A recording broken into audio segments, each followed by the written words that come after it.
Praise the Lord. आप सभी को जय मसीह की सो प्रिय। इस साल 2024 में प्रभु यीशु मसीह ने हमें बहुत सारी आशीषें और बरकतें दी हैं। इसके लिए हम खुदा का शुक्रगुजार करते हैं। और सबसे बड़ी बात कि उन्होंने हमें आज का दिन दिखाया है और कुछ ही समय बाद हम नए साल यानी कि 2025 में प्रवेश कर जाएंगे। इसके लिए हम खुदा का दिल से शुक्रगुजार करते हैं। और मैं आस करती हूँ कि यह 2024 जो साल है बहुत खुशियों और आनंद से बीता होगा। कई बार हमारी जिंदगी में कुछ परेशानियाँ, कुछ मुश्किलें आती हैं, परंतु प्रभु यीशु मसीह हमें उन सब से निकालकर हमें अच्छे स्थानों पर ले जाते हैं जहां हमारा मन आनंद हो जाता है। स्वाय प्रिय, हम इस नए साल कुछ अच्छे निर्णय लें। हमें एक अच्छे निर्णय लेने हैं। हम इसे खुदा के कलाम में देखेंगे। यूहन्ना 13 अध्याय और उसका 34 और 35 वचन।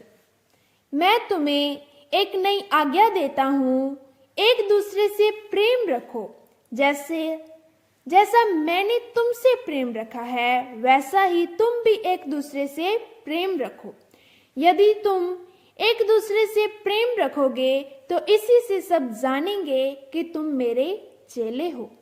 जैसे जैसे हम नए साल में प्रवेश कर रहे हैं, आइए यीशु की आज्ञाओं को याद रखें, यीशु से प्रेम करें और दूसरों से भी प्रेम करें। 2024 में दोस्तों और परिवार के साथ चाहे जो भी हुआ हो, 2025 में एक नई शुरुआत करें। दूसरों से प्रेम करने का एक ठोस प्रयास करें। आए हम अगले वचन की ओर बढ़ते हैं। यशाया 43 अध्याय और उसका 18 और 19 वचन। बीती बातें भूल जाओ, बीती बातों पर ध्यान मत दो। देखो, मैं एक नई बात करता हूँ, वह अभी प्रकट हो रही है, क्या तुम उसे नहीं समझते? मैं जंगल में एक मार्ग बना रहा हूँ और निर्जल देश में नदियाँ बहा रहा हूँ।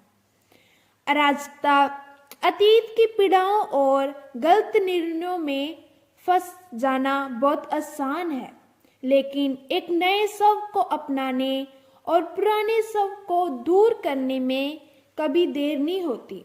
अतीत पर ध्यान देने की बजाय शास्त्र और प्रार्थनाओं की ओर रुख करके एक नई शुरुआत को मजबूत करें। लक्ष्य निर्धारित करें और प्रार्थना करें कि ईश्वर आपको नए साल 2025 में हमें जहां लेकर जाना है वहां लेकर जा।